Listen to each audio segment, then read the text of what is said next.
Well, welcome to the Dare to Be Great, Dare to Be You podcast. My name is Sean Langwell, and I am your host. And if you like honest and real stories about what it takes to not only become great, but self-confident and bold enough to be yourself, then this show is for you.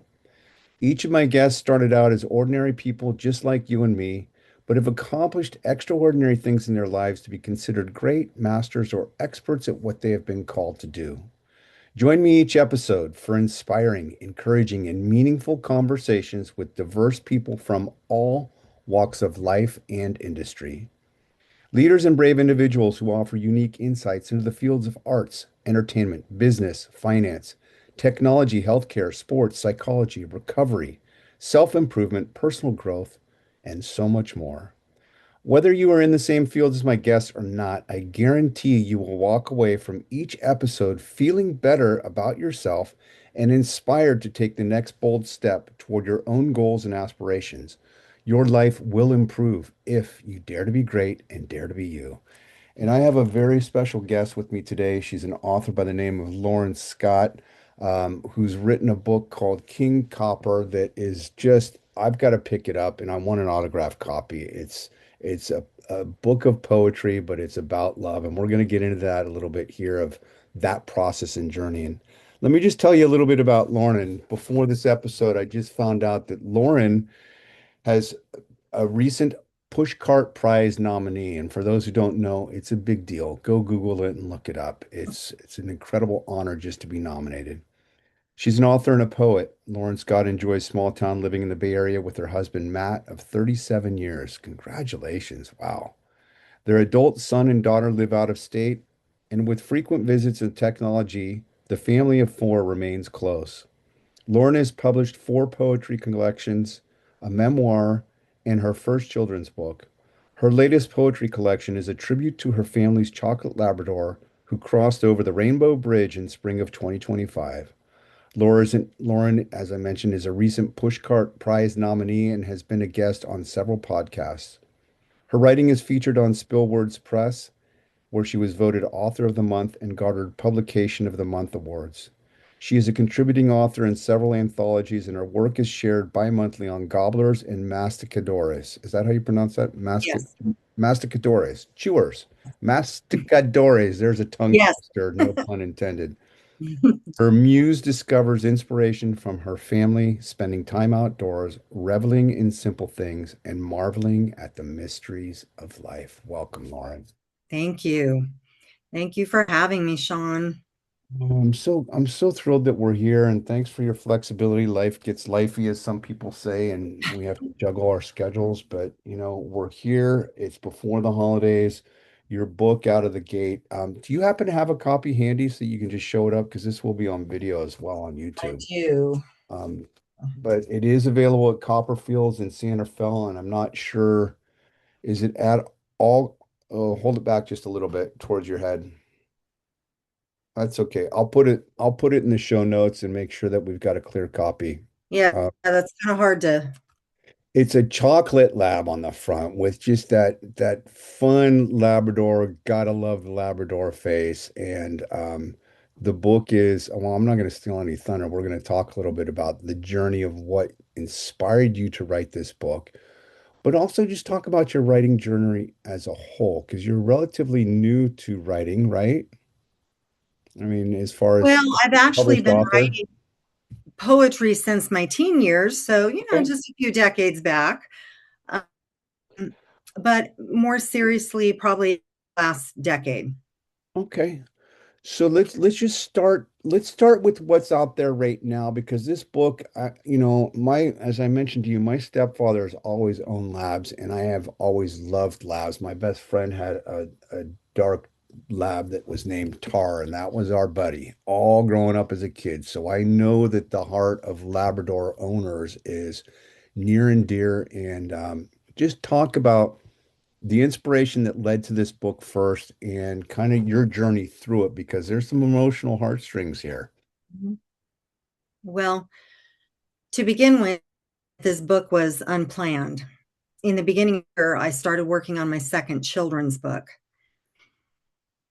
And then on March 3rd, Copper crossed over the Rainbow Bridge. He was 14 and a half years old. He had some health issues. So I was anticipating that day, but it still came too soon. Our son and daughter, they're 30 and 34. They live out eight. And I was grateful that one was home that morning because Copper's health turned for the worse.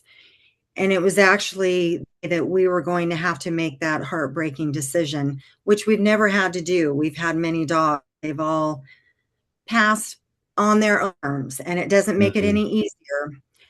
Having to make that decision was probably one of the hardest decisions I've had to make. So, um, my husband and I took Copper to the emergency vet, and the vet that spoke with, her name was, and she was so kind and so compassionate. And I was a mess. I was an emotional mess. We had already called the kids, letting them know what was going on. And even though Copper was our family, I was his main caretaker. So any decision was ultimately up to me. Anyway, I'm going to leave out a lot of details because even though it's been 9 months, my emotions get the best of me. But it was profound holding Copper's life or his suffering in our hands. And Yeah. and even after we made that decision, in fact, Susan, I said, today I don't want to be an adult. I want someone to tell me what to do. Hmm. And she said, well, I can't tell you what to do, but I will tell you that I'll support any decision you make. Because she has told some people who have walked in there for the same reason, no. But she And assessed Susan's Copper. at the vet where you actually had Copper put down, correct? Yes, this is Yeah. the emergency in San Rafael. And that's So anyway, it's very profound that we entered the building with and left without him, and that's yeah. will remain vivid for probably a long time. So you wrote King Copper as a tribute to this beloved pet of yours for 14 and a half years, pretty much. You would plan on doing other stuff. And then, so walk the listening audience and the viewing audience through you trusting that process and just walk us through what your mindset was. Because the reason I'm asking this question, Lauren, as we talked about a month and a half or so ago when we put together a promotion for this, um, is the story behind the story is often the story that new authors need to hear and embrace so that they get off the couch and in front of the computer and actually start writing the book. So the unplanned part was the grief that I was. We've had many, and when they passed, it was hard. We love them all equally, but at this time in my life, I had more Topper at home. The kids are out of the house. My work's a few more hours. So following his passing, I had more time to miss my shadow, Mm-hmm. listen for his toenails clicking on the floor, listen to the silence that came thundering. And I don't mean to sound dramatic, but it was dramatic. Mm-hmm. So I started through the grief. I started writing poetry, and the poems gave my emotions a place to land. And after several grief poems written, I thought, I think I have a book here because when Copper was with us in several poems about him, happy and joyful, and told about his personality and his mischief and his unconditional love and our love for him. So that's how King Copper came to be. For the next 4 months, I started feeling this collection, and it's not all a book about heartbreak. The first Okay. part is joyful. If I did anything right, the first part will make you smile or laugh out loud, and then it segues into the grief. So again, if I did anything right, you'll need a tissue nearby, or you'll tap a little bit. And then at the end, it lifts up because with any loss comes acceptance. Nobody lives forever. So Right.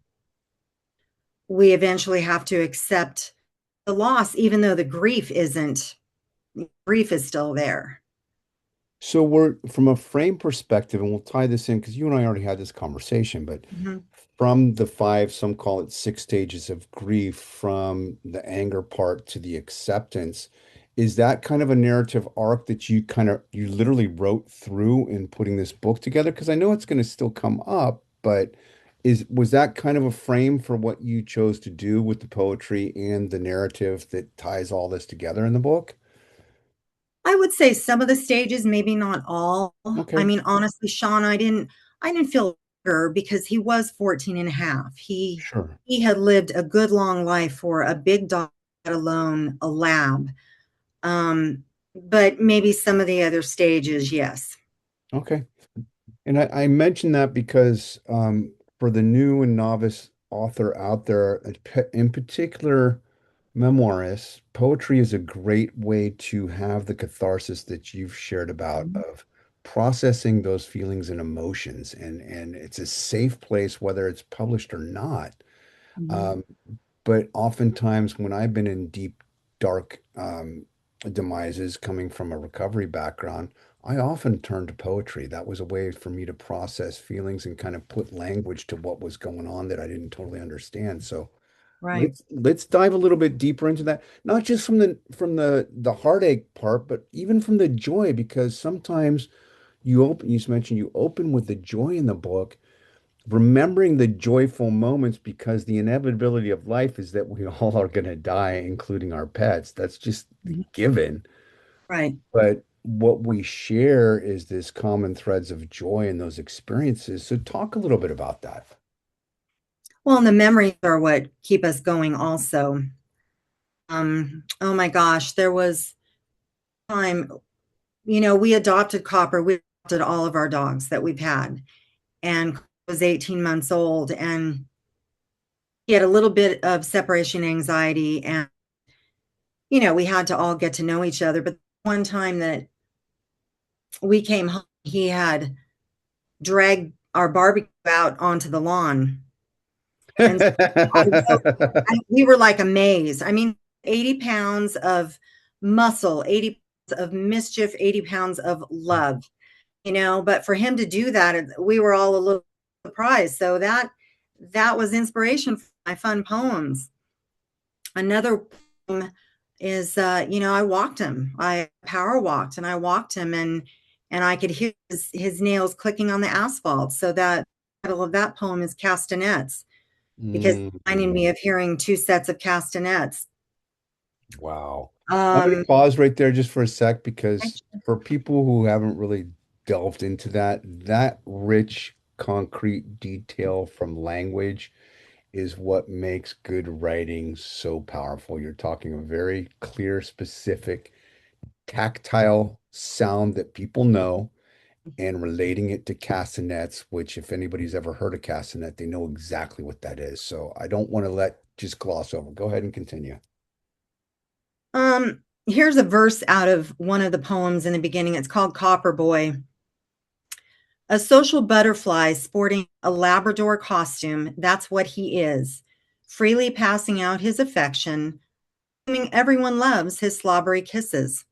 Hmm. But he has a selfish side, rolling over on his back, expecting a belly rub. Who are we to deny his wishes? Hmm. And his ears like silk between our fingers, we can't get enough. How amazing to know his love comes unconditionally, to know he doesn't waste minutes worrying about world events or whether the pandemic is here to stay, and he is never one to judge. He just loves in a simple way, and we love him back, and that is simply enough. And that is simply enough. Anybody who's owned dogs understands this. Yeah, it, that's phenomenal. I wish I could show you this one picture, Sean. I'm not sure how to hold this up. Yeah. No, when you have the backdrop, it's hard to kind of see Okay. that stuff. But go ahead and send it to me after the fact, because when I post the episode, I will include any other additional photos you send me. If they're on your website, give me the raw link because it makes it easier. Sorry, audience, but that's what we Okay. do here. This is an unscripted, unplanned show.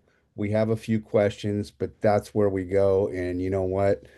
Serendipitously, I happen to have my backdrop on the San Francisco Bay from a whale watching trip 2 years ago, and she's got the Mhm. backdrop on hers, and we just roll with it. Because that's what life's all about. And so let's back up a sec because there's a couple other questions that I wanted to have you speak to. Um, in particular, let's just jump in briefly to the writing process. You've written a few pieces, you've been included in anthologies, you've gotten some recognition and incredible recognition. So take off the hat, just sharing from your own experience and kind of put it outward facing to the newbie, to people who are still contemplating whether they're good enough to write a book, let alone publish it, and Hmm. just share some of your own experience of those early years of writing and what writing has done to help you in any way, if there's a connection there.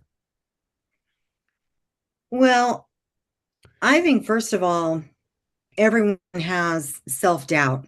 Everyone carries self-doubt with them, maybe at different degrees. And even though I've won awards and I've reached certain levels maybe I never thought I would reach, it doesn't mean that I never have self-doubt again. It's like every time Hmm. I share a piece of writing on my blog, before I click on that publish button, reread it again for the 125th time, make sure that it's to my liking. I I would to any new writer, I would just say write Mm. every day. I write every day.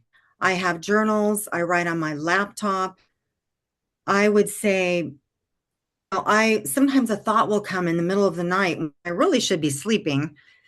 Um, but I write every day, whether it's a phrase or a thought or a poem idea or maybe a fiction, idea. I would just say write and put yourself out there. I've put myself out there more this year than I never thought I would. I'm proud of myself for doing that. And I'm a self-published author. I you know, I don't want to I'm not saying having a publisher behind me wouldn't be fantastic, but when you self-publish, you do things on your own terms, on your own time frame. Mm. So that's that I like about self-publishing. And I attended the San Francisco Writers Conference in February for the first time, and I'm going again next year. And I learned so much, so much information about traditional publishing, hybrid, self-publishing. So I would just say write. Just write and submit your work or share it on your site. Just put it out there. I through my books, the greatest reward is knowing that I'm touching hearts.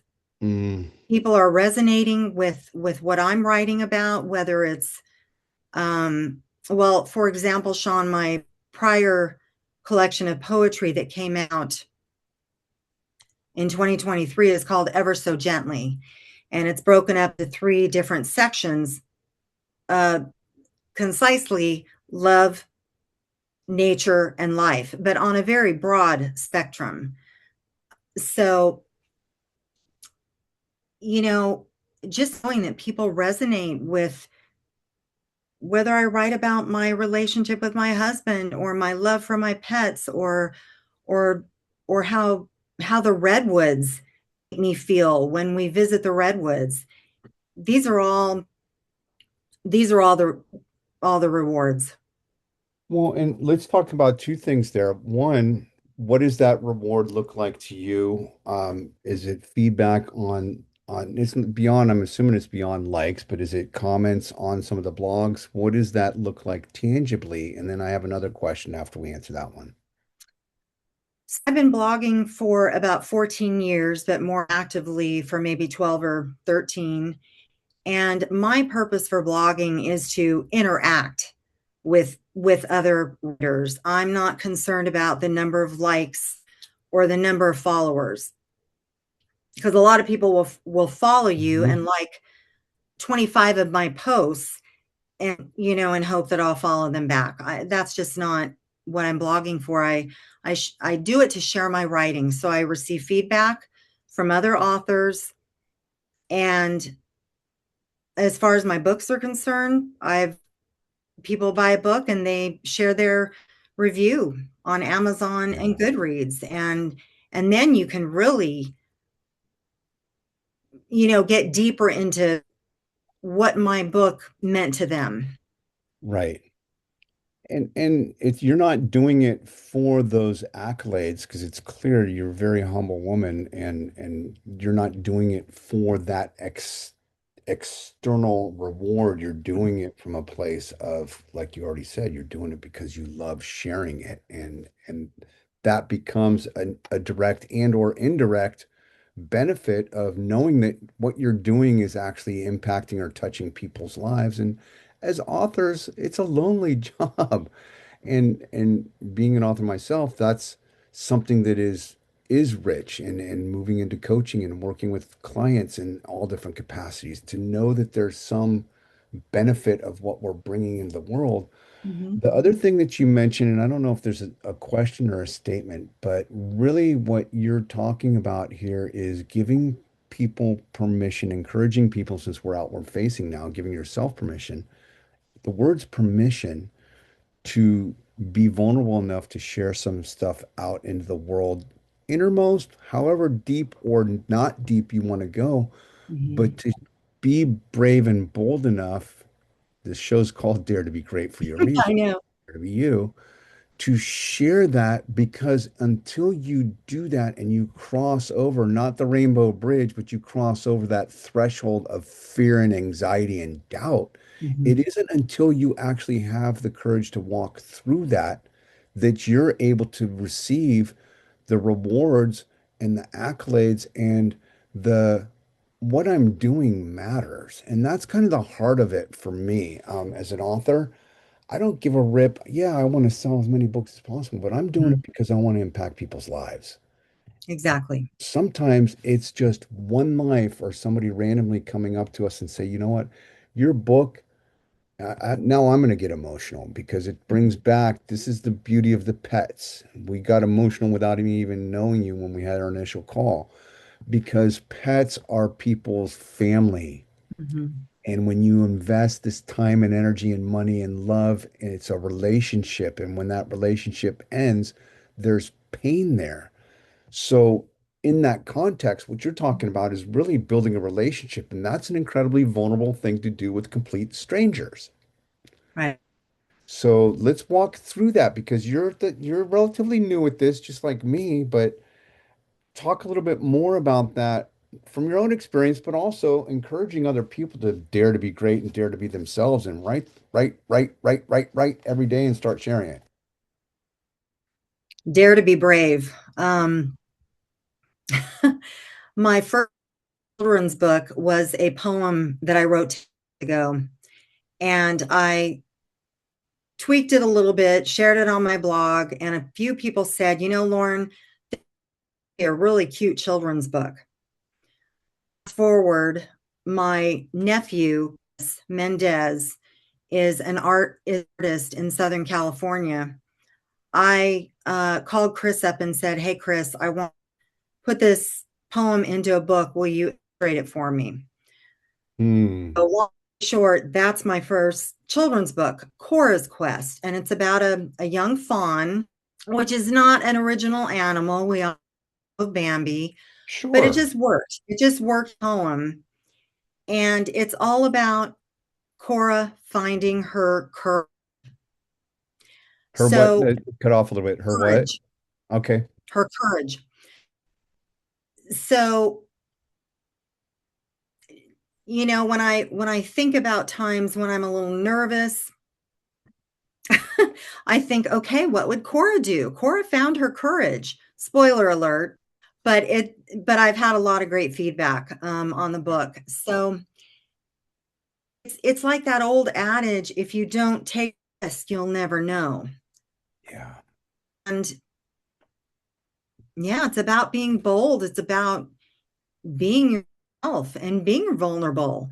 And maybe the outcome won't always be what you want to hear, Hmm. but that's also about accepting constructive criticism, right? Right. Yep. There's just And so that, many layers. yeah.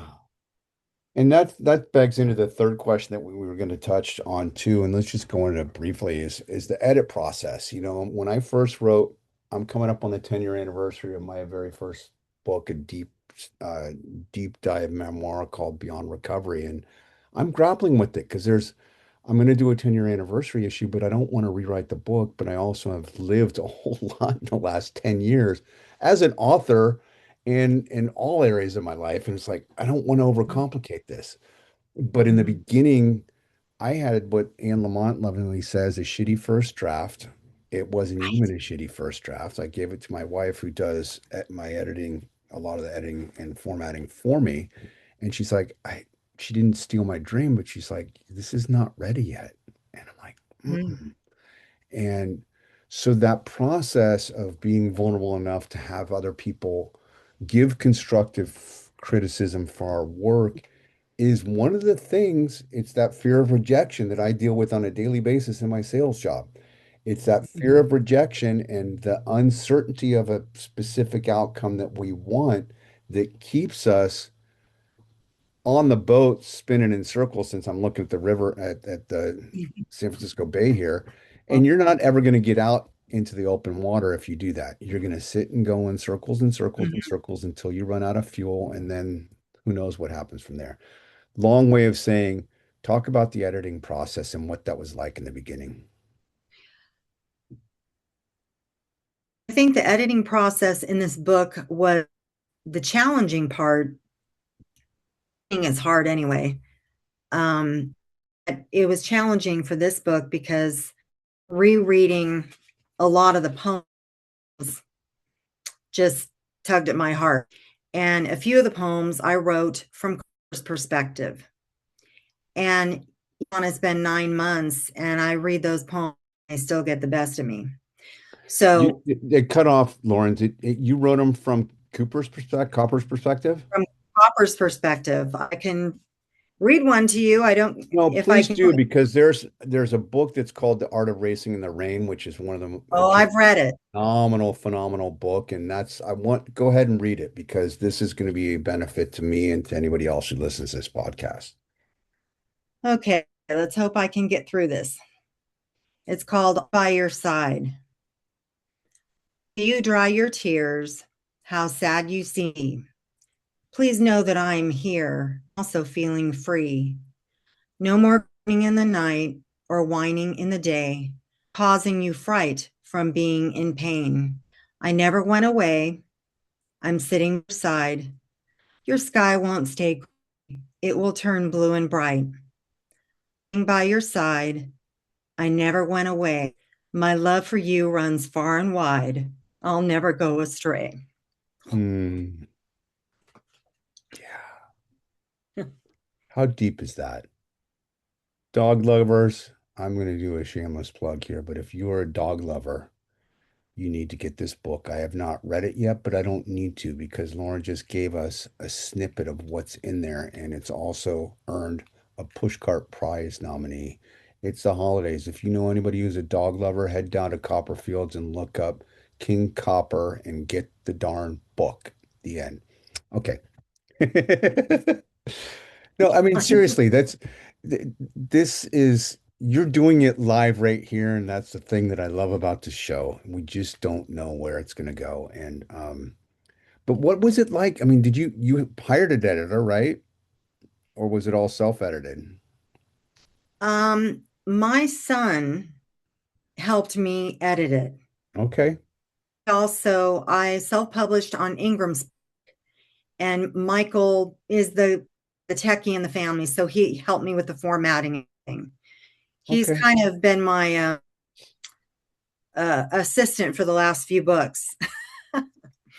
Hey, when you're self-publishing, you got to do what you can because that's one of the things that's not an inexpensive proposition, especially when you need to pay sometimes for cover design if you don't have those skills and Mhm. editing and formatting, and if you don't know how to go through KDP and Ingram Spark to actually load your Mhm. book. And that's a whole learning curve that I have been fortunate enough that my wife led the charge and has passed on some of that to me so where I can do it now. It's not Yeah. hard to learn.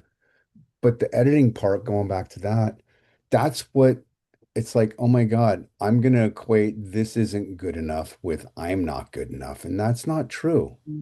An editor's job is to make our work as best as possible so that it resonates with those who it's intended to reach. And Mhm. there's a deeper lesson in that, Lauren, for me as a coach, for people out there who are leaders and managers to have this vulnerability that we don't have to figure it all out and that it is helpful, but it still doesn't make it easy. Nobody said it's going to Yeah. be easy. Can And I just add something, yeah, Sean? absolutely. Please do. Um, for the poets out there, there's a variety of forms of free in the book. There's freestyle, limerick, haiku, rhyming, non-rhyming.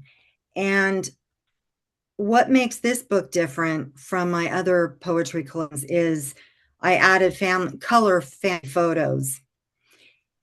In my other books, I've always hoped or wanted poetry to stand on its own two. But with this book being a tribute to Copper and a special keepsake for my family, I wanted to add family photos. Hmm. Some will make you laugh, some are endearing, but I wanted the readers to get a visual of his love for us, his Okay. personality, and our love for him. I just wanted to add that. No, and that's important. So did you write, there's a phrase that I'd only learned a couple years ago when our club, the Redwood Writers Club, did an ekphrastic poetry anthology, which is basically image or art and Mhm. writing a poem to that image or art. Did you do that at all, or is it just to support some of the storyline? I think mine is backwards. I know what you're talking about. I actually wrote the poems and then I found photos to go with them. That works too. Yeah. It's another bridge of communication and having and being a self-published author as well, it does cost a little bit more to produce a book in color. So whatever the price happens to be, support a local author when you pick up Lauren's book for the holidays. I'm going to do everything I can. We've got 10 days now to get this episode out ASAP so that you have an opportunity to use it as a tool. That's one of the benefits that I do for some of my guests. And let's kind of bring this to a point where you talk about what you have coming up and you, in your words, where exactly everybody can find King Copper and your other books. Well, all my books are on Amazon and Barnes and Noble. Copper, there are copies in Copperfield's books in San Rafael and 4th Street. I actually am waiting back to hear from the manager at Larkspur to see if they'll display him as well, King Copper as well, and Cora's Quest. Um, I You have a website too, right? oh, my website is baydreamerwrites.com. Baydreamerwritesplural.com, correct? Yeah. Okay. And I do have social media. I'm on Facebook and Ingram's or Instagram. Instagram. I'm thinking of Right. Ingram Spark. But I mean, my blog is my main social media. That's where I spend most of my time. And is there a different name for the blog that you want to direct people to, Lauren? Uh, Baydreamer writes Lauren Scott off. It's Dreamer Writes. No, Okay. that's my website. Yeah, dreamerwrites.com. Perfect. I've been focusing on King Copper, but I do want to get my next children's book to the point where I can pitch it at the San Francisco Writers Conference next February. So that's my next project, along with another poetry collection. I've got 100 poems that Oh, I need to wow. sift through because my last official poetry collection came out in 2023. So, and then I'd love to publish a collection of short stories. So I have all these projects, and I'm still looking for more time, just like we all are. Aren't we all? Well, Yes. I'm be if you happen to, depending on what the day looks like, I'm speaking. I've been invited to speak. Actually, I pushed to get it, and I earned the privilege to be able to close out a personal growth track at the San Francisco Writers Conference. That's Really? number, yeah, on Saturday the 14th. I don't have the time yet, but it's on the Okay. San Francisco Writers Conference website, all the speakers, and for those, just you've been to the whole thing. I've been a couple years. It's phenomenal. As a separate aside for the listeners out there who are authors and want to learn how to do what Lauren and I have done, and many, many others, as far as being a self-published author, or even being a traditionally published author. I'm the vice president and past president of the Redwood Writers Club up in Santa Rosa, which is part of California Writers Club. There's a thriving branch in Marin County as well. And in October of next year, I think it's on the 17th, I'm chairing a Sonoma County Writers Conference. So I'm putting together the speaker lineup for that. I will send you an invitation to it, Lauren, if you want. The entry fee is very reasonable, but it's a 1 day event. It's all packed into a Saturday. But, this is look me up. And if I happen to see you there, it would be great to just connect with you at that, because one of the fun things about these events is not necessarily the sessions that we go to. It's the conversations and connections and friendships that we built with people who are in the same space as us, going in a direction that we don't know where those connections are going to go. We just don't. And like you said, it's putting yourself out there, it's showing up and being willing to hear and learn and grow and lead and do all these things that we're doing. And I'm so grateful that you came on the show and you did a good job. I was going to push you for a second, but I'm like, you know what? This is the holidays. We don't need to have the deeper emotions, but I do, from the bottom of my heart, I really appreciate you coming on the show and talking about this book. You get last words, and then I'll get the final words to wrap up the show. Well, I just wanted to do another pitch for the Writers Conference. First of all, I would love to see you there, Sean. But, I went for the first time this year. And the good thing about that conference is that it's for all level of writers, Mm-hmm. all level of writers, no matter where you are on your journey. So that's the highlight. That's Yeah. what got me there. The networking, as you said, I planned to just be by myself, do my own thing. Well, I met like 5 or 6 women. We hung out the whole time. And one of the women that I met lives in Petaluma. From meeting her, she and I participated in a children's book fair in May, where my book Cora's Quest was successful. So that's part of it. Workshops are great. Everything that you learn is wonderful, but it's meeting the people, it's connections, the networking. Yeah. And I just want to say thanks, Sean, for having me here today. Oh, thank you, Lauren. And once again, it's baydreamwrites.com, correct? Daydreamer Writes, Daydreamer Writes, daydreamerwrites.com. Writes.com. We've been visiting with Lauren Scott, the author of the Pushcart Prize Nominee, King Copper, about her chocolate lab. And it's been a delight. I look forward to continuing our conversation, and hopefully I will see you at the Writers Conference in February. Yes. And for all those who are listening, first time, second time, 20th time, this show is starting to take off for good reason, because I'm a guy that's a no bullshit kind of guy, and I bring on people that I care about It's an invitation only proposition for one sole purpose, the very same purpose that Lauren talked about here. It's about putting ourselves out into the world and daring to be great and daring to be you. And when we do that, individually and collectively, our entire attitude and outlook upon life changes and the world opens up. And that's why I do this show. So, folks, thanks for tuning in. If you like it, share it, comment, do what you need to do. But I look forward to hearing you next time. And Lauren, thanks again for being my guest today. Thank you for having me, Sean. Until next time, I'm Sean Langwell, and this is the Dare to Be Great, Dare to Be You podcast.